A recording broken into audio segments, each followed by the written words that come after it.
jihad lagi di medan tempur. Silakan. Yang penting jangan lupa zikir, saudara. Karena zikir itu bisa nenangin hati. Bahaya sekali orang kalau jihad nggak zikir, saudara. Loh kenapa? Dia kalau jihad dia nggak zikir, nanti hatinya kering. Nanti akhirnya dalam medan perang dia jadi ganas. Nanti kalau ganas dia bisa sembarangan ngebunuh orang, saudara. Nanti kalau sudah ganas dia bisa melanggar etika, akhlak dalam jihad. Hati-hati, saudara. Jihad juga ada akhlaknya. Jihad juga ada adabnya. Nggak boleh sembarangan membunuh. Nggak boleh sembarangan membuat kerusakan.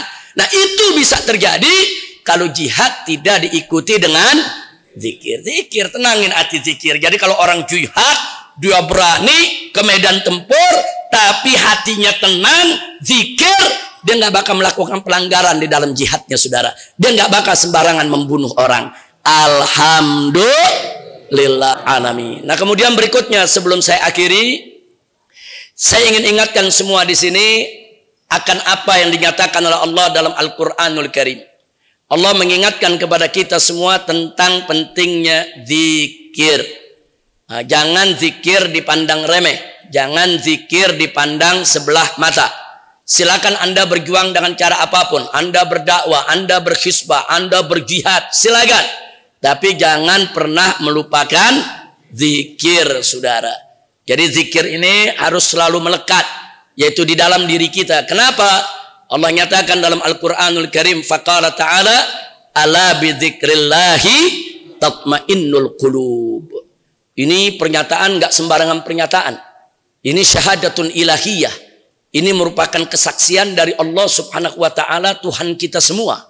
Jadi Allah menyatakan, ingat kata Allah, yang namanya zikir kepada Allah itu, saudara, tatmainnul qulub. Ala bidzikrillah, ingat bahwa zikir kepada Allah tatmainnul qulub, itu akan menjadi tenang kita punya hati, saudara. Jadi hati itu bisa tenang dengan zikir kepada Allah. Ini nggak bisa dipungkiri. Kenapa? Karena dalilnya qat'i ada dalam Al-Quranul Karim. Allah yang menyatakan, nggak boleh kita ragukan, ya ikhwan. Nah sekarang pertanyaannya, ada apa dengan hati yang tenang? Nah di sini para ulama ahli sufi mengingatkan kita semua, termasuk Imam Ghazali, atau sebelumnya ada Imam Junaid, Imam Abu Yazid Al-Bustami, begitu juga Syekh Abdul Qadir Jailani dan lain sebagainya. Mereka semua mengingatkan kita dalam kitab-kitabnya, dalam semua pesan-pesannya, bahwa hati manusia itu setiap saat selalu bergejolak. Hati kita tuh selalu bergejolak. Makanya doa yang Nabi ajarkan kepada kita setiap ba'da sholat, jangan lupa baca, ya muqallibal qulub, tsabbit qalbi ala dinik. Wahai yang membolak-balikan hati, mantapkanlah hatiku, yaitu di dalam agamamu. Karena memang hati manusia ini terbolak-terbalik terus. Hati manusia ini gejolaknya luar biasa, ya ikhwan. Nah, para ulama-ulama sufi tadi mengingatkan kita, semakin bergejolaknya hati, maka sifat-sifat tercela akan subur tumbuh di hati kita. Jadi sifat-sifat tercela, sifat sombong, sifat takabur, sifat riya, saudara, sifat pendendam, sifat-sifat yang jelek, semua itu akan subur kalau hati kita bergejolak. Jadi sifat jelek itu ibarat alang-alang, nggak pakai disiramin, dia numbuh sendiri. Alang-alang tuh nggak pakai disiram, numbuh sendiri. Alang-alang nggak pakai sebar bibit, numbuh sendiri. Alang-alang nggak pakai kita jaga, numbuh sendiri. Begitulah sifat jelek di dalam hati kita. Dia akan tumbuh sendiri. Nggak pakai ditanemin, nggak pakai dipelihara. Saudara, nggak pakai disiramin, dia tumbuh. Di mana dia tumbuh? Di lahan yang bergejolak. Jadi begitu hati kita bergejolak, maka sifat-sifat jelek akan tumbuh dengan sendirinya, bahkan akan subur di dalam diri manusia. Na'udzubillah min dzalik. Nah sekarang bagaimana supaya sifat-sifat jelek tadi tidak tumbuh dalam hati kita? Maka hati kita nggak boleh bergejolak. Hati kita harus tenang. Itulah tadi Allah kasih kuncinya. Ala bidzikrillahi tatmainnul qulub. Ingat, dengan zikir kepada Allah, hatimu akan tenang. Hati kalau sudah tenang, saudara, itu ibarat lahan kita garap. Lahan kalau sudah digarap, alang-alang nggak tumbuh, ya kawan. Lahan kalau kita udah sebar bibit, kasih pupuk, kita sirami, kita jaga, alang-alang nggak tumbuh ya kawan. Alang-alang nggak tumbuh. Yang tumbuh sesuai yang kita tanam, saudara. Kita tanam singkong, tumbuh singkong. Kita tanam cabai, tumbuh cabai, dan seterusnya. Begitu juga hati kita. Kalau sudah tenang, apa yang kita mau tanam? Sifat sabar, sifat berani, saudara, sifat tawadu, sifat apa saja dengan subur dia akan tumbuh dalam jiwa kita kalau jiwa kita sudah tenang. Nah, maka itu sekali lagi, jadi kenapa kita adakan zikir ini hari? Untuk menenangkan hati kita. Dengan zikir hati tenang.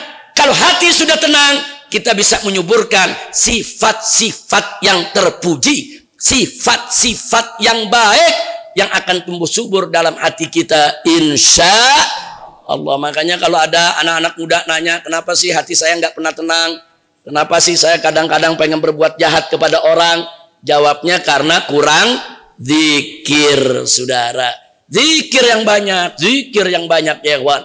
Kalau zikir, hati akan tenang. Jadi kita mau dakwah, mau berjuang, mau ngaji, mau jihad lagi di medan tempur, silakan. Yang penting jangan lupa zikir, saudara. Karena zikir itu bisa nenangin hati. Bahaya sekali orang kalau jihad nggak zikir, saudara. Lu kenapa? Dia kalau jihad dia nggak zikir, nanti hatinya kering. Nanti akhirnya dalam medan perang dia jadi ganas. Nanti kalau ganas dia bisa sembarangan ngebunuh orang, saudara. Nanti kalau sudah ganas dia bisa melanggar etika, akhlak dalam jihad. Hati-hati, saudara. Jihad juga ada akhlaknya. Jihad juga ada adabnya. Nggak boleh sembarangan membunuh. Nggak boleh sembarangan membuat kerusakan. Nah, itu bisa terjadi kalau jihad tidak diikuti dengan zikir. Zikir, tenangin hati zikir. Jadi kalau orang jihad, dia berani ke medan tempur, tapi hatinya tenang, zikir, dia nggak bakal melakukan pelanggaran di dalam jihadnya, saudara. Dia nggak bakal sembarangan membunuh orang. Alhamdulillah. Nah, maka itu jangan lupa, majelis ini luar biasa bagusnya. Walaupun pada hari ini ada tawakufan, penutupan sementara, tapi zikirnya jangan ikut ditutup. Majelisnya doang yang ditutup nih. Selama Ramadan, zikirnya jangan ditutup. Di rumah tetap kita baca Ratibul Attas, kita baca Ratibul Haddad, kita baca Hizbun Nasar Imam Sadzali, atau kita baca Hizbul Bahar, saudara. Baca zikir yang banyak. Baca Hadrabah Saudan di rumah, saudara. Baca. Kalau kita banyak berzikir kepada Allah, hati kita akan tenang, insya Allah. Nah, selain itu jangan lupa, saudara, di ayat yang lain Allah menyatakan di mana kita diperintahkan oleh Allah untuk mendirikan sholat. Dan jangan lupa, sholat itu Allah nyatakan wala dzikrullahi akbar. Sholat itu adalah zikir kepada Allah yang akbar, yang paling besar. Subhanallah. Ternyata sholat itu zikir yang paling besar, sholat yang paling akbar. Kenapa? Karena memang isi sholat adalah zikir. Isi sholat itu ada takbir, zikir. Ada baca Fatihah, surat dari Al-Quran, zikir. Ada tahmid, zikir. Ada tasbih, zikir.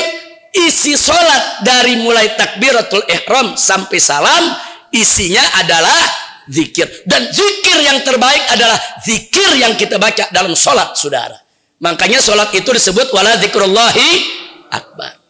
Nah, jadi kalau ada yang mau bilang bagaimana cara menenangkan hati zikir, tapi jangan lupa zikir yang paling besar adalah sholat. Jadi kalau orang nggak sholat, pantas hatinya gundah gulana, urusannya banyak susah, saudara, ngurus ini susah, ngurus itu susah, karena dia jauh dari Allah. Nah, maka itu pada kesempatan ini sebelum saya akhiri, saya ajak semua, yuk kita dirikan sholat 5 waktu. Karena sholat itu seafdol-afdolnya zikir. Nah, setelah sholat jangan lupa kita perbanyak baca Al-Quran. Karena Quran juga sebaik-baiknya zikir, jangan lupa. Nah, kemudian yang berikutnya jangan lupa juga kita perbanyak zikir-zikir yang diajarkan oleh Nabi kita Muhammad Sallallahu Alaihi Wasallam, atau yang diajarkan oleh para salaf kita, para tabi'in, para sahabat, para ulama kita. Amalkan semuanya untuk lebih menenangkan hati kita. Amin ya rabbal alamin. Nah, ini yang ingin saya sampaikan buat semua, bahwa zikir bisa menenangkan hati. Ingat bahwa kalau kita bicara mata ini, saudara, ada mata kepala, ada mata hati. Mata kepala kita ini kalau terhalang sesuatu, kita nggak bisa melihat keindahan yang ada di sekitar kita. Masjid ini indah, tapi kalau mata kita tertutup, terhalang, kita nggak bisa lihat keindahan masjid. Bukan keindahannya yang hilang, mata kita yang terhalang, saudara. Jangan lupa. Nah, begitu juga kalau mata kita kelilipan, kena debu, kotor, nggak bisa melek, saudara. Kita nggak bisa lihat keindahan alam sekitar kita, keindahan warna, keindahan bentuk. Kita nggak bisa lihat itu semua. Nah, itu bukan berarti keindahannya yang lenyap, tapi memang mata kita yang bermasalah, saudara. Begitu juga mata hati. Jadi kalau mata kepala bisa melihat alam zahir, mata hati bisa melihat alam batin. Nah, tapi mata hati ini, saudara, dia akan sulit untuk melihat keindahan alam batin kalau mata hati kita terhalang, tertutup. Kalau mata hati kita ini tertutup dengan apa? Tertutup dengan maksiat, tertutup dengan dosa, tertutup dengan segala pelanggaran-pelanggaran, saudara. Nah, jadi jangan kaget kalau para wali, para aulia, para sholihin, dia bisa lihat yang kita nggak lihat. Dia bisa tahu yang kita nggak tahu. Kadang-kadang dia bisa baca orang yang ada depan dia. Dia tahu yang ini bersih, yang ini kotor, saudara. Loh, kenapa dia bisa tahu? Mata hatinya ngelihat. Mata hatinya ngelihat. Kenapa mata hatinya bisa ngelihat? Karena hatinya bersih, saudara. Nah, bersih dari sifat tercela, bersih dari maksiat, bersih dari kotoran, sehingga mata hati dia terang benderang. Nah, kalau pertanyaannya, apakah yang hadir di sini mata hatinya bisa melihat? Bisa. Kita semua punya mata hati, saudara. Cuma yang jadi persoalan di antara kita, ada yang mata hatinya terhalang, ada yang tidak terhalang. Kalau kita banyak maksiat, apalagi meninggalkan salat, hati akan berkarat, hati akan semakin hitam, maka mata hati tidak akan pernah bisa melihat keindahan alam batin, saudara. Nah, ini yang ingin saya sampaikan. Jadi jangan heran kalau para wali yang disebut memiliki karamah, hati mereka bersih, ya kawan. Hati mereka bersih, mereka nggak punya sifat-sifat tercela, mereka jauhkan, sehingga mata batin mereka itu bisa melihat alam gaib, alam batin itu dengan sangat jelas. Alhamdulillah.